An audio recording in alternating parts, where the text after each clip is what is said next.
அப்ப பொண்ணுக்கு அம்மாவுக்கு ஆகல, பையனுக்கும் அப்பாவுக்கு ஆகல, யாருக்கு யாரும் ஆகல. ஆனா ராபோத நேரத்தில் பார்த்தீங்கன்னா அப்படியே வந்து முட்டி போட்டுக்கிட்டு, அப்பா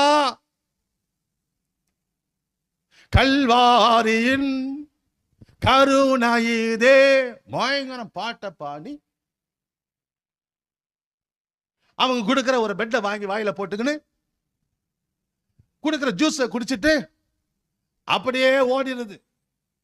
நீ குணம் மாறாம மனம் மாறாம ஒட்டுமொத்த பேக்கரியிலிருந்து பிரெட்டே வாங்கி உனக்கு கொடுத்தாலும் சரி, ஜூஸ் ஃபேக்டரியிலிருந்து வந்து டன் கணக்கில் உனக்கு ஜூஸை குடிச்சாலும் சரி, உன் பாவம் போவாதே. பாவம் போவதற்காக, பாவம் கழுவதற்காகத்தான் இயேசுவின் ரத்தம் எனக்கு கொடுக்கப்படுகிறது. பிரைஸ் எல்லாம். இது என்னுடைய சரீரமா நினைச்சுக்கிடுங்க. இந்த